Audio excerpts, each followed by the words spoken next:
en leur disant que c'était une réparation temporaire pour continuer la circulation. Ça a été fait aussitôt après. Cette année, DPGI est en relation tous les jours avec la Géroute et des engagements sont pris pour fortifier la digue, pour faire en sorte que cette année, elle ne cède pas. Donc là, on est en train de suivre de près, ça fait partie des lieux que je vais visiter, pour voir les types d'ouvrages que Ageroute est en train de faire en relation avec DPGI et les autres, pour pouvoir sécuriser le site et assurer la continuité de la circulation. Et dans d'autres endroits, un peu moins grands, il y a un quartier qui s'appelle Alwar à Ziguinchor, un autre aussi Tangori à Bignona, qui connaissent les phénomènes de ravinement naturel. C'est des sortes de canaux naturels avec le ruissellement des eaux. Et finalement, le canal peut avoir une largeur de 4, 5 mètres, 7 mètres. Dans un quartier, et profondeur 2 à 3 mètres. Ça devient une rivière et très dangereuse. Du coup, les gens ne passent pas. Et là également, on a lancé des travaux cette année qui vont consister à installer à des endroits précis des passerelles bien construites et bien faites pour assurer la circulation. Mais à partir de l'année prochaine, des études ont été déjà faites pour les construire en canaux en bonne forme, moderne et très bien fait, couvert, où l'eau va passer et qui va sécuriser les... Donc on ne laisse de côté vraiment aucune partie du territoire où nous pouvons agir, mais sachant pour finir là-dessus que nous allons faire une partie cette année, une autre partie l'année prochaine, une autre partie l'année suivante, tenant compte de nos moyens. Mais vraiment, on est vraiment en train de pousser à faire les choses. Je vois le Seken qui me dit que le déjeuner est prêt. Je suis obligé d'arrêter dans ce cas, même si je n'avais pas envie. Moi, je n'ai pas envie de manger, mais lui, sans doute, oui. Donc voilà, en tout cas, merci beaucoup. Vraiment, c'est une très, très grande joie de vous avoir reçu, écouté dans cet échange enrichissant que nous allons poursuivre, Inch'Allah.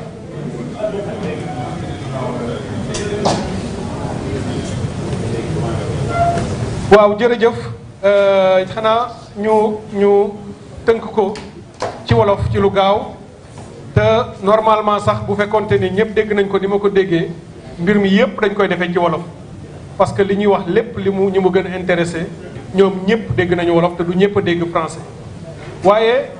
may am mbégte lool ci daje bi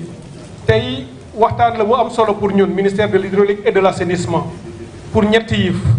benn bi moo di dañu dëgmal loo xam ne lii mooy hivernage 2025 ci biir hivernage bi monsieur le premier ministre mu wax ñu ni ñu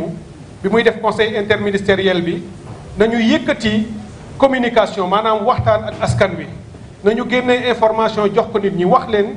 li ñu bëgg a def fi ñu bëgg a jëm ni ñu ko bëgg a defee ba ku nekk nga xam li fi nekk lan la fi ñu bëgg a jëm fan la loolu bokk na ci li tax ñu def bi exercice ñaareel bi mooy dañu jàpp ni boo nekkee ci ministère bi nga def fi at gannaaw ba ñu yegsee ak équipe yi baax nañu jàkkaarloo ak sénégalais yi wax leen ni bi ñu toogee léegi lii mooy li nga xam ne def nañ ko lii moo doon suñu yéene lii lañ ci jot a def ci at lii mooy lii nga xam ne des na ci lii mooy jafe-jafe yi ñu am ak nii lañ ko fas yéenee saafara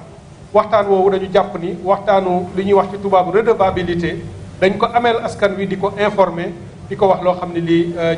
ci loolu la ñu nekk beneen bi itam mooy xam ngeen ni dañu adopté lu ñuy wax lettre de politique sectorielle ay weer ci ginnaaw novembre dañu daje woon Kaolack nekk fa ñetti téeméer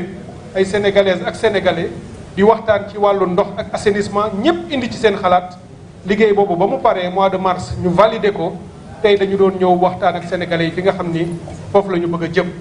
lii tax ñu jaarale ci journalistes yi pour sénégalais yi jot ci mooy won nañu leen ci wàllu ndoxum naan mi lépp loo xam ne am nañ ko ci yéene ci biir dëkku taax yi ak dëkku kaw yi gaaral nañ leen ko présenté ko waaye li ci am solo mooy li président de la république wax ni lu jëm ci ndox mi ñuy naan nañu fexe ba fii ak lu néew ci temps bu ñu xamati sénégalais bi nekk ci dëkku kaw ak sénégalais bi nekk ci dëkku taax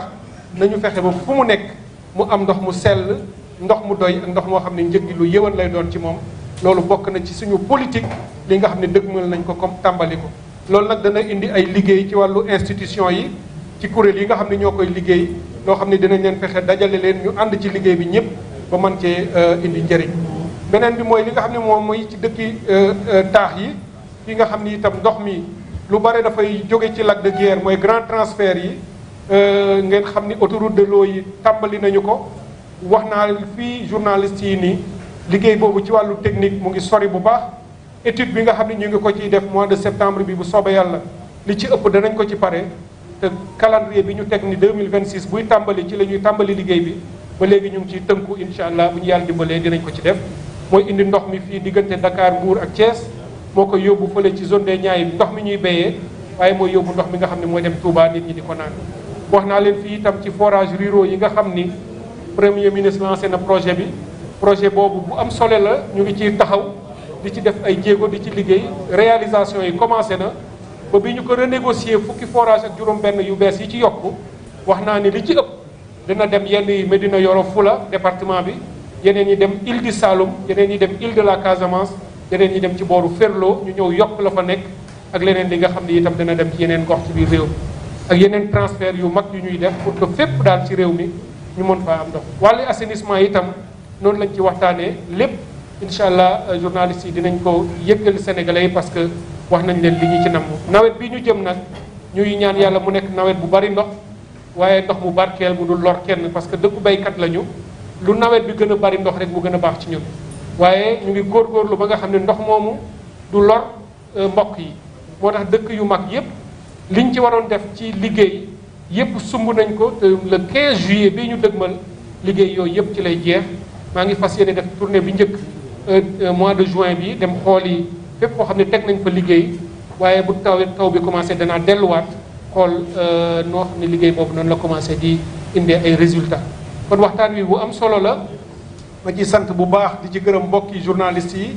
di leen wax ni ministère bi kuréel yëpp ubbeeku nañu direction yëpp ubbeeku nañu fépp fu ngeen soxla information jàppale ni information boobu ñoom àq la ci ñoom responsabilité la ñu jox leen ko pour ngeen jox ko askanu Sénégal kon maa ngi sant ñëpp di gërëm ñëpp di ñaan ñu amaat yeneen ndaje yu mel nii pour continuer di waxtaan ak askan wi ak ci nga xam ni loolu la ñuy def